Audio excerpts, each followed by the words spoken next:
Hakuna mtu anayefanya biashara pasipokuwa na kusudio la kupata faida. Kila biashara ina lengo la kutoa faida ya namna fulani, na ni hiyo faida ndiyo haswa inaleta msukumo wa kuweza kuhimili ugumu na changamoto zote ambazo mtu anakutana nazo katika kufanya biashara. Na vivyo hivyo ninaamini katika maisha ya wokovu ni muhimu kuelewa tumepata faida gani. Ni muhimu kuelewa namna gani mambo ya kiroho yanafanya kazi, kwa sababu hatukuokolewa ili tukae katika maisha ya shida, kuteseka na kuhangaika, bali tumeokolewa tupate kuzirithi ahadi za Mungu, yale mema ambayo Mungu ameandaa kwa ajili ya kila mmoja wetu. Kwa hiyo ni muhimu kujua namna gani tunaweza tukazifikia hizo ahadi, namna gani tunaweza tukaziishi hizo ahadi. Na hapo ndipo swala la imani linapoingilia kati. Imani ni kitu muhimu sana, ni jambo muhimu sana. Na siku ya leo nataka kipekee na kwa undani zaidi tuangalie ni namna gani unaweza kutumia imani yako. Bwana Yesu asifiwe. Mimi ninaitwa Mwalimu Daudi Mwalizo, na leo ninakukaribisha katika neno la uzima. Tuombe. Baba yetu mwema, Mungu wa utukufu, ninalibariki na kulitukuza jina lako. Baba, umesema katika neno lako, ikiwa wawili au watatu tumekusanyika kwa ajili ya jina lako, wewe upo katikati yetu. Baba mwema, ninaamini Roho yako Mtakatifu yupo katikati yetu kusema nasi. Kama vile neno linavyosema ya kwamba huyu Roho ndio anatuingiza katika kweli. Ninaomba basi Baba, akayafunue maneno haya, akatupe uelewa wa mambo haya, ili Mungu mwema tupate kuingia katika kweli yote, na hivyo itatuwezesha kuweza kuishi maisha ya ushindi ambao umetuwekea. Tunaomba yote katika jina la Kristo Yesu. Amen. Hakika hii ni siku nyingine nzuri njema ambayo Mungu ametupatia. Siku ya leo nataka tuangalie somo ambalo lina kichwa namna ya kutumia imani. Namna ya kutumia imani. Sasa unaweza ukaweka ndani ya mabano kupata unachotaka. Tunataka tujifunze ni kwa namna gani unaweza ukatumia imani kupata kile ambacho umekusudia. Kwa hiyo tuangalie msingi wa neno la Mungu katika kitabu cha Waebrania sura ya 11 mstari wa 32. Waebrania sura ya 11 mstari wa 32 hadi 34. Maandiko yanasema namna hii: nami niseme nini tena? Maana wakati usingetosha kuleta habari za Gideoni na Baraka na Samsoni na Yefta na Daudi na Samueli na za manabii, ambao kwa imani walishinda milki za wafalme, walitenda haki, walipata ahadi, walifunga vinywa vya simba, walizima nguvu za moto, waliokoka na makali ya upanga, walitiwa nguvu baada ya kuwa dhaifu, walikuwa hodari katika vita, walikimbiza majeshi ya wageni. Hapa tunaangalia katika neno la Mungu ya kwamba kumbe imani inatoa matokeo, kwa sababu kuanzia kwa Gideoni na Baraka na Samsoni na Yefta na Daudi na Samueli, hawa wote inaonekana walitumia imani ili kupata ushindi. Tunaposoma neno la Mungu tunawaangalia hawa kama mashujaa wetu. Tunaangalia kama watu ambao walifanya mambo makubwa. Mfano, Gideoni alifukuza jeshi la Wamidiani ni kwa njia ya imani. Tunaangalia Baraka, yeye alifanya kazi na Debora wakamfukuza mfalme Sisera. Tunaangalia kuhusu Samsoni, mtu ambaye kwa mikono yake mwenyewe alimuua simba. Tunaangalia kuhusu Daudi, mtu ambaye alimuua Goliati, na mashujaa wengi ambao tunaona habari zao. Mstari wa 33 unasema ambao kwa imani walishinda milki za wafalme. Kwa hiyo kumbe hawa mashujaa tunaoona habari zao, tunasoma habari zao katika Biblia, hawa watu walifanya yale walioweza kuyafanya kwa sababu ya imani. Hii ni kutuonyesha kuwa imani inafanya kazi. Kwa hiyo kama imani inafanya kazi, ni kwa nini sasa watu wengi wa Mungu katika zama za sasa hawaioni imani hiyo ikiwasaidia? Hawaioni imani hiyo ikitoa matokeo kama vile neno linavyoelezea? Hilo ndilo somo haswa ambalo nataka tuangalie siku ya leo.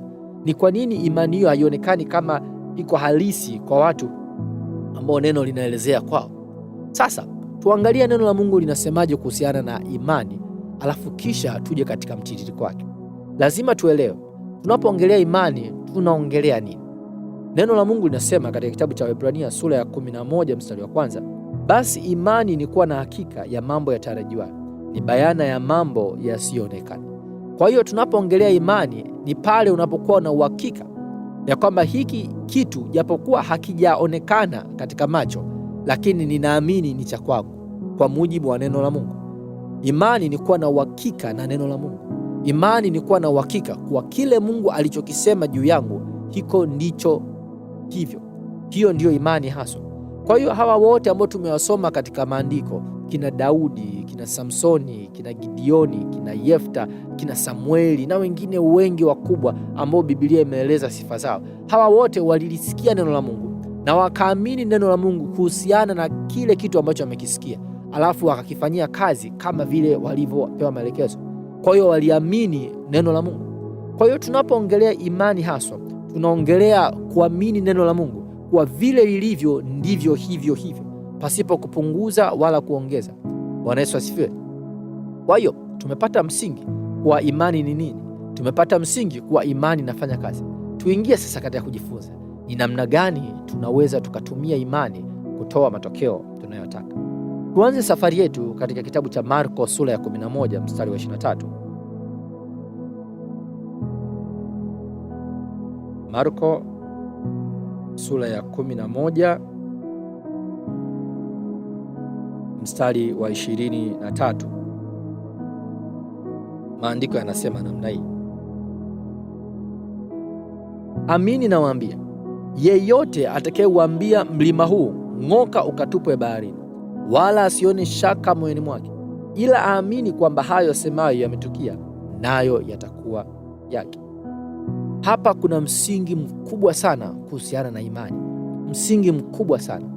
Tulitoa katika tafsiri ya imani ya kwamba imani ni kuamini neno la Mungu vile lilivyo. Kwa hiyo kama tunaongelea kuhusu namna gani unataka imani ifanye kazi, ni kwamba katika kila changamoto uliyokuwa nayo, tafuta kwanza neno la Mungu linasemaje kuhusiana na hiyo changamoto. Ni muhimu sana. Katika kitabu cha Warumi sura ya 10 mstari wa 17 inasema imani huja kwa kusikia na kusikia kwa neno la Kristo. Kwa hiyo tunapoongelea kuhusu imani ambayo inatoa matokeo, tunapoongelea namna ya kutumia imani, ni muhimu kuelewa ya kwamba imani imejikita katika msingi wa neno la Mungu. Kama hakuna neno la Mungu, basi kiukweli wewe una mawazo mazuri lakini hauna imani. Na watu wengi ukiangalia katika zama za sasa wana mawazo mazuri ambayo yanaonekana yangetoa matokeo, lakini hayana nguvu ndani yake kutoa matokeo kwa sababu hayakusimama katika msingi wa neno la Mungu. Ni muhimu sana kuelewa imani inajengwa kutokana na neno la Mungu. Tuchukulie mfano, unaumwa na unataka uponyaji. Kwa hiyo imani ingekusaidia kupata uponyaji. Namna gani imani itakusaidia kupata uponyaji?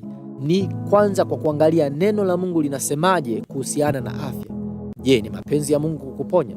Na kama ni mapenzi ya Mungu kukuponya, Mungu ametoa ahadi gani ambazo wewe unaweza ukazidai kupata uponyaji? Ukisimamia msingi huo, utakuwa na imani thabiti. Hata utakapopeleka hoja zako mbele za Mungu, una kitu cha kushikilia. Kwa hiyo jambo la kwanza ambalo unataka upate matokeo na imani yako, unataka imani yako ikuletee kile unachokitaka, tafuta andiko linalokupa haki ya kudai hicho unachokitaka. Kama hauna andiko la kudai hiko unachokitaka, kwa kifupi, hauna haki ya kudai hicho unachokitaka. Nimesikia baadhi ya maombi ya watu wengine wanasimamia maandiko ya kutaka mtu apigwe na radi au mtu auawe kwa sababu tu ameibiwa ndani ya nyumba, basi anataka Bwana, kutana na adui zangu, waue, wapige, kitu kama hiko. Lazima tuelewe ya kwamba Mungu anaangalia neno, Mungu haangalii hisia zetu. Inawezekana tukawa tuna furaha sana tukaomba mtu apokee mema, au inawezekana tukawa tuna hasira sana tukaomba mtu wa mabaya ya mkumbe. Kama Mungu angekuwa anasikiza hisia zetu, mara nyingi tusingekuwa katika sehemu sahihi ya imani. Lakini kwa vile Mungu hasikilizi hisia zetu, yeye amesema katika Yeremia 1:12, analiangalia neno lake apate kulitimiza. Kwa hiyo msingi wa imani unaanza kwenye neno. Lolote unalokabiliana nalo, tafuta andiko linalokupa haki ya kupata msaada wa kimungu katika hilo. Kwa mfano, kama una changamoto ya kiafya, andiko nzuri la kusimamia ni katika Isaya 53 mstari wa 5, ambayo inasema kwa kupigwa kwake sisi tumepona. Lakini kama una changamoto ya kiuchumi, andiko zuri la kusimamia ni Wafilipi sura ya 4 mstari wa 19, ambayo inasema Mungu atawajazeni kila mnachokihitaji kwa kadri ya utajiri wake. Kwa hiyo kwanza tafuta andiko linalokupa haki ya kudai unachokitaka. Ukishapata andiko sasa, kuna kipengele kinakuja. Katika hii Marko 11:23 tuliosoma, inasema, amini nawaambia, yeyote atakayewaambia mlima huu ng'oka ukatupwe baharini, wala asione shaka moyoni. Kwa hiyo lile andiko ulilonalo ni lazima uamini kuhusiana na neno la Mungu. Neno la Mungu limesemaje? Kama neno la Mungu limesema ya kwamba hivi utapata afya, basi amini ya kwamba Mungu amesema kweli, nitapata afya. Amini kuhusiana na neno jambo ya kwamba kama Mungu amesema atakupa msaada wa kiuchumi, basi amini. Usiangalie mazingira yako. Mazingira siku zote yana tabia kukinzana au kupingana na imani. Ni mara chache sana ambao utakuta mazingira yanakubaliana na neno la Mungu linavyosema. Mara zote ambazo nimejifunza kwangu mimi na kuwaona watu wengine, mara zote mazingira yana tabia ya kupingana na neno la Mungu. Mfano, inawezekana umesoma neno la Mungu kuhusiana na uponyaji, na ulipoona neno la Mungu katika labda Isaya 53 mstari wa 5 au labda Mathayo 8:17 au waraka wa kwanza wa Petro sura ya 2 mstari wa 24, umesoma moja hapo kati ya maandiko, ukaona ahadi ya Mungu inayoleta uponyaji kwako. Mara tu utakapoanza kudai uponyaji wako kwa Mungu, utagundua maumivu ya mwili yanawezekana yakaongezeka kuliko desturi. Maumivu yakaanza kuongezeka zaidi, kwa sababu mazingira yana tabia ya kutaka kuifanya imani ionekane kuwa haina uwezo wa kutoa matokeo. Na hapa ndipo nakuja kipengele la neno la Mungu linavyosema, lazima uamini rohoni mwako, sio kwenye akili zako, bali rohoni. Lazima uamini ndani ya roho yako ya kwamba hiki ambacho Mungu amesema ni kweli. Lazima uamini ndani ya roho yako ya kwamba kile Mungu amesema katika neno lake ni kweli. Bwana Yesu asifiwe. Imani inaanzia hapo. Umeelewa neno la Mungu linasemaje? Baada ya kuelewa neno la Mungu linasemaje, unapeleka maombi yako au unasimamia lile neno ambalo umejifunza kwa namna fulani hivi, ambao tutaendelea kuangalia mbeleni. Ni kwamba lazima uamini kuwa neno la Mungu ni kweli. Lazima uamini kwamba Mungu atafanya vile alivyosema. Kama huamini Mungu atafanya vile anavyosema, kwa kifupi umeweka mashaka. Na Biblia inasema katika Marko sura ya 11 mstari wa 23 tuloangalia hapa, imesema kana kama hivi, wala asione shaka moyoni mwake. Ukishaona mashaka moyoni mwako, tayari hapo kutakuwa na tatizo kuhusiana na imani. Imani mara nyingi haitofanya kazi. Imani inataka mtu ambaye anaamini kwa roho yake yote ya kwamba japokuwa mazingira hayaonyeshi hivyo, lakini lile ambalo Mungu amesema ndivyo lilivyo. Kwa hiyo hapa tumeona hatua ya pili. Ya kwanza ni kutafuta andiko linalokupa haki ya kusimamia kile unachokitaka, lakini cha pili ni kuliamini lile neno la Mungu kuhusiana na kile ambacho imesema. Hatua ya tatu ambayo tunaiona katika andiko hili kama linavyosema katika Marko 11:23, amini nawaambia, yeyote atakayeuambia huu mlima ng'oka ukatupwe baharini, wala asione shaka moyoni mwake. Lazima uelewe, baada ya kuamini neno moyoni, sasa ni lazima uchukue hatua ya kuanza kutamka. Lazima uanze kutamka kile unachokiamini. Sasa hapa niweke sawa, kwa sababu nimeona changamoto hii kwa wapendwa wengi, na kwa namna moja au nyingine bila kujua wamejizuilia imani isifanye kazi. Nitasoma andiko lote alafu kisha nitakufafanulia kwenye kutamka kunaelezea kitu gani. Katika Marko 11:23 anasema, amini nawaambia, yeyote atakayeuambia mlima huu ng'oka ukatupwe baharini, wala asione shaka moyoni mwake, ila aamini kwamba hayo asemayo yametukia. Ni muhimu kuelewa, unaposimamia neno la Mungu kwenye kutamka kwako, usitamke kana kwamba litatokea. Yaani sio jambo ambalo litatokea kesho, hapana, bali tamka kana kwamba ni jambo ambalo limeshatokea. Nitarudia tena. Maandiko yanasema ya kwamba utakapokuwa umeliamini neno la Mungu, ya kwamba Mungu ana uwezo wa kufanya kile alichokisema, sasa ukaanza kuchukua hatua ya imani kwa kuanza kutamka katika lile unalotamkia kuhusiana na tatizo lako. Usiongee kana kwamba litatokea, hapana, bali ongea kana kwamba limeshatokea. Nitarudia tena andiko ili tupate msingi mzuri katika hili jambo. Andiko linasema, wala asione shaka moyoni mwake, ila aamini kwamba hayo asemayo yame. Utagundua yame ina maana ni jambo ambalo lipo katika wakati uliopita, sio jambo la wakati ujao. Lazima uamini kuwa yametokea ndipo yatatokea. Kanuni ya Mungu inaeleza hivi, unapotumia imani katika lile unaloliongelea, ongea kana kwamba limeshatokea muda mrefu uliopita. Na ukiongea kana kwamba limeshatokea, basi yeye Mungu atalifanya litokee. Sasa kama wewe ukiongea kana kwamba litatokea, kwa kifupi unamzuia Mungu asilifanye. Lakini kama unataka imani yako ifanye kazi, muhimu kuzingatia: kwanza, fahamu neno la Mungu kuhusiana na changamoto yako; pili, amini neno la Mungu; tatu, liongee lile neno kana kwamba limeshatokea, sio kana kwamba litatokea.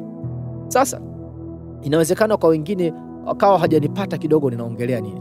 Nataka tuangalie mifano kadhaa ambayo itatupa msingi imara wa kuelewa hizi kanuni tatu za kufanya imani itoe matokeo. Tuangalie katika kitabu cha Warumi. Katika kitabu cha Warumi sura ya 10 mstari wa 10.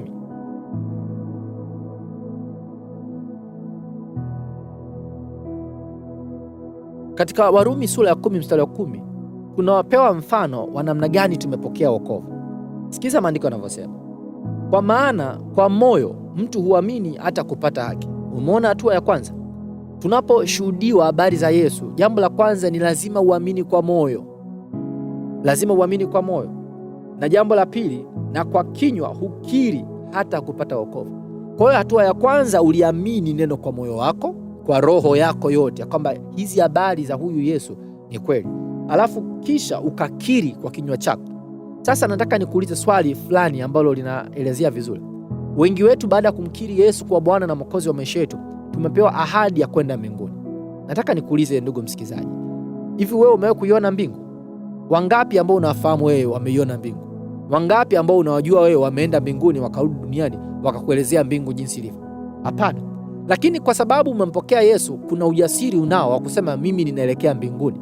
Kama ukimuuliza mtu yoyote aliyempokea Yesu ya kwamba unaenda motoni au mbinguni, atasema ninaenda mbinguni. Kwa nini wasiseme motoni? Ni kwa sababu wana ujasiri ndani yao ya kwamba kusema sisi tunaenda mbinguni. Lakini wanaenda mbingu wasioiona, mbingu ambao wamesikia tu habari zake. Hii imetokeaje? Kwa sababu ya imani. Walisikia habari, wakaamini kwa mioyo yao, alafu wakasema sisi ni wasafiri wa kuelekea mbinguni, kana kwamba tayari wameshakata tiketi ya kwenda mbinguni. Sasa safari ya kuelekea bado haijakamilika, kwa sababu ni mpaka tutoke katika miili ndio tunaweza tukaingia katika utukufu zaidi. Lakini ndani ya roho zao hakuna namna ya kuwashawishi vinginevyo ya kwamba wao ni wasafiri wa kwenda mbinguni. Wanazo tiketi za kwenda mbinguni. Wanaongelea habari za mbinguni si kana kwamba ni jambo ambalo la kufikirika, bali ni jambo lenye uhakika ndani yake. Na vivyo hivyo imani inataka utaratibu wa namna hiyo. Unaposikiliza neno la Mungu alafu kaliamini neno la Mungu, utakapofika hatua ya kwanza kuongea, usiongelee juu ya tatizo kana kwamba litatokea, kana kwamba utatuzi utakuja. Badala yake ongelea kana kwamba utatuzi umekwisha kupatikana. Tuchukulie mfano mwingine. Inawezekana unakutana na changamoto ya kuumwa. Unaumwa. Tuangalie neno linasemaje kuhusiana na mfumo wa imani ambao tumejifunza. Katika kitabu cha Isaya sura 53 mstari wa 5 inasema, bali alijeruhiwa kwa makosa yetu, alichubuliwa kwa maovu yetu, adhabu ya amani yetu ilikuwa juu yake, na kwa kupigwa kwake sisi tumepona. Angalia hapa maelezo yalivyo. Maelezo yanasema ya kwamba kumbe kwa kupigwa kwake Yesu miaka zaidi ya 2000 iliyopita, sisi tumepona. Sio tutapona, sio jambo ambalo litatokea, bali ni jambo ambalo limeshatokea. Na ndio maana sasa tumeambiwa tuamini, kwa sababu kama ukiamini jambo ambalo litatokea, ina maana kwa lugha nyepesi wewe hujui andiko linasemaje na mfumo wa imani unafanyaje kazi. Lakini badala yake lazima uamini kana kwamba limeshatokea, sio lita, kana kwamba limeshatokea. Hapo natamani ningeweka msisitizo zaidi tukaelewa. Ni muhimu kuelewa ya kwamba kwanza, tafuta andiko linalokupa haki ya kudai unachokitaka. Pili, liamini hilo andiko kwa roho yako yote, ya kwamba hakuna mtu anaweza akalibadilisha ndani ya roho yako. Tatu, liongee si kana kwamba litatokea, bali liongee kana kwamba limeshatokea. Kwa hiyo kipindi unaumwa, unatangaza ya kwamba mimi ni mzima, si kwa sababu umepata unafuu. Hapana, kwa sababu neno limesema. Ukisema kuwa wewe umeshapona, ndipo utapona. Ukisema ya kwamba tayari mimi ni mzima, ndipo uponyaji utaonekana. Sasa watu wengi wa Mungu wamekuwa wakienda kinyume. Watu wengi wa Mungu kwenye swala la imani, inapokuja kwenye uponyaji, wanasema mimi nitapona. Sasa maadamu unasema nitapona, hakuna kitakachotokea, kwa sababu wewe umepingana na kanuni ya imani. Kanuni ya imani inasema utamke kana kwamba limekwisha kutokea, sio kana kwamba litatokea, bali kana kwamba limekwisha kutokea. Ukitamka hivyo, ina maana umeiachilia imani ifanye kazi vile inavyotakiwa kufanya, na hapo sasa ndio imani itafanya matokeo. Tuangalie andiko lingine. Je, Mungu wetu anajielezeaje katika sifa kama hii? Katika kitabu cha Warumi, ni Warumi sura ya 4 mstari nadhani wa 17. Warumi sura ya 4 mstari wa 17 inasema, kama ilivyoandikwa, nimekuweka kuwa baba wa mataifa mengi mbele zake yeye aliyemwamini, yani Mungu. Sasa sikiliza sifa ya Mungu ambayo inatajwa: mwenye kuwahuisha wafu, ayatajaye yale yasiyokuwako kana kwamba yamekuwako. Katika hii Warumi sura ya 4 mstari wa 17 tunaona sifa ya Mungu, ya kwamba kumbe Mungu anapoongelea jambo katika msingi wa imani, haongei kana kwamba litatokea, bali anaongea kana kwamba limeshatokea. Sasa nikukumbushe, kipindi anasema limeshatokea, halijatokea bado, halijaonekana kwa wanadamu, lakini litatokea. Bwana Yesu asifiwe. Tuchukulie mfano hapa, ni kwamba mama mjamzito anapokuwa na mtoto tumboni, watu wa nje hawamuoni mtoto, lakini wanaanza kuchukua maandalizi mapema kabla mtoto ajaje. Utaona wananunua beseni, utaona wengine wananunua poda za mtoto, wananunua mafuta, wananunua sabuni. Unakuta baba ananunua pempa kabisa kuandaa kwa ajili ya mtoto, anaandaa nepi kabisa. Wanaanza kupanga ratiba ya kwamba huyu atakapojifungua nitahitaji msaidizi kutoka fulani na fulani. Mipango inawekwa, lakini kumbuka, kipindi mipango inawekwa, huyu mtoto hajazaliwa. Sasa sijui katika kwako wewe huyu unafanyaje kazi, lakini kwangu mimi na katika jamii tunaokaa sisi, hakuna mtu ambaye anakaa anasema kama tunasubiria mpaka siku ujifungue kuhakikisha kwamba haujajifungua mtoto wa bahati mbaya ndio tuanze kufanya maandalizi. Hapana, tunafanya maandalizi kabla hatujampokea mtoto, kwa sababu tunaamini ndani ya mioyo yetu ya kwamba mule ndani ya tumbo kuna mtoto na vipimo vimetuthibitishia kwa kuna mtoto. Sasa inawezekana katika mazingira tu, labda mazingira ya mambo ambayo ya Kiswahili, inawezekana akaonekana kana kama ana mtoto, lakini kumbe hana mtoto. Lakini huwa hatuzingatii hayo, tunazingatia imani tulionayo katika neno la Mungu ya kwamba yule ndani kuna mtoto, na imani inafanya kazi katika utaratibu huo huo. Tunaongelea jambo la kiimani kana kwamba limeshatokea, sio kana kwamba litatokea. Kwa hiyo kama ingekuwa ni afya, unaanza kusema asante kwa ajili ya uponyaji wa afya yangu, asante maana mimi ni mzima. Inawezekana ni kichwa kimekusumbua, kwanza umetafuta andiko linaloelezea uponyaji. Tumeona kuna Isaya 53 mstari wa 5 linaelezea kuhusu uponyaji wako.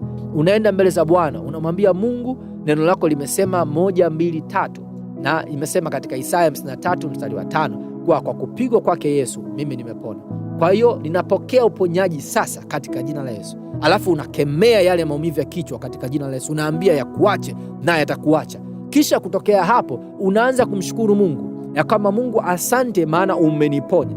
Sio kwa sababu kichwa kimeacha kuuma, hapana. Inawezekana kipindi unamshukuru bado kichwa kikaendelea kuuma, lakini imani itafanya mambo yatokee. Kwa hiyo maadamu unaendelea kumshukuru Mungu kwa ajili ya uponyaji ambao tayari umefanyika, inawezekana nje ukawa haujaonekana, lakini kwa vile umeusimamia, basi utaleta matokeo mbeleni. Inawezekana una changamoto ya kiuchumi na hujui namna gani utaitatua. Kwa hiyo unaenda kuangalia andiko gani linalokupa wewe haki ya kupata msaada wa kiuchumi. Tukiangalia katika kitabu cha Wafilipi sura ya 4 mstari wa 19, neno la Mungu linasema, na Mungu wangu atawajazeni kila mnachokihitaji kwa kadiri ya utajiri wake katika utukufu ndani ya Kristo Yesu. Kwa hiyo unapoenda mbele za Bwana kusimamia imani, unamwambia Mungu, ninashukuru maana unanijaza labda inawezekana ni fedha za mtaji, inawezekana ni fulani. Utamwambia unachokitaka kwa kadiri ya utajiri wako katika utukufu ndani ya Kristo Yesu. Alafu kutokea hapo huanzi kulaumu tena, huanzi kulalamika. Badala yake unaanza kumshukuru Mungu ya kwamba Mungu, asante, maana umenijaza yote ninayoyahitaji. Na kwa kufanya hivyo unasimamia huo ukiri wako wa kumshukuru Mungu, unasimamia huo ukiri wako wa imani mpaka pale mambo yanapotokea, na Mungu atafanya vile alivyosema. Kumbuka, una mambo matatu tumeangalia. Tumesema kama unataka imani kupatia matokeo, jambo la kwanza kabisa katika changamoto yako, tafuta andiko linalokupa haki ya kusimamia hiyo changamoto yako. Kama ni changamoto ya kiafya, basi simamia Isaya 53 mstari wa 5. Kama ni changamoto ya kiuchumi, simamia Wafilipi 4:19. Kisha baada ya kupata lile andiko, hatua ya pili ni kuliamini hilo andiko kwa roho yako yote. Amini kuwa kile Mungu amesema ndivyo kinavyokuwa. Mungu atatekeleza vile alivyoahidi. Lakini tatu ni wewe lazima uanze kutoa tamko la imani, na hilo tamko la imani hautalitoa kana kwamba jambo litatokea, bali unaliongelea kana kwamba jambo limeshatokea. Na hapo sasa utakuwa umeruhusu mtiririko wa kiimani kufanya kazi ndani yako. Na yeye Mungu ambaye amesema analiangalia neno lake, sio hisia zetu, bali neno lake apate kulitimiza, atakuwa mwaminifu kutoa majibu katika maisha yako. Kwa hiyo ndugu mpendwa, kwa ufupi, hivi ndivyo unavyofanya imani ikupatie kile unachokitaka. Mimi ninaamini utafanyia kazi jambo hili, ukizingatia hauna cha kupoteza. Lijaribu jambo hili. Chukua tatizo ambalo unalo, ambalo limekusumbua, alafu tumia kanuni hapa. Alafu ninakuhakikishia Mungu atakupa kile unachokitaka, kwa sababu umesimama katika nafasi yake. Alafu ukipata ushuhuda, usiache kuniandikia, nifahamishe, ili na mimi niweze kushirikisha na wengine. Mungu akubariki. Kama umebarikiwa na somo hili kwa namna yoyote ile, basi niandikia comment hapo chini. Lakini kama una swali au una jambo lolote ambalo linahitaji ufafanuzi zaidi, mawasiliano yangu yako hapo chini, nitafute. Ningependa niwe baraka kwako kwa kadri ya inavyowezekana. Mpaka hapo tutakapokutana tena, usisahau kuwa Mungu anakupenda na anataka wewe uishi maisha ya ushindi. Barikiwa.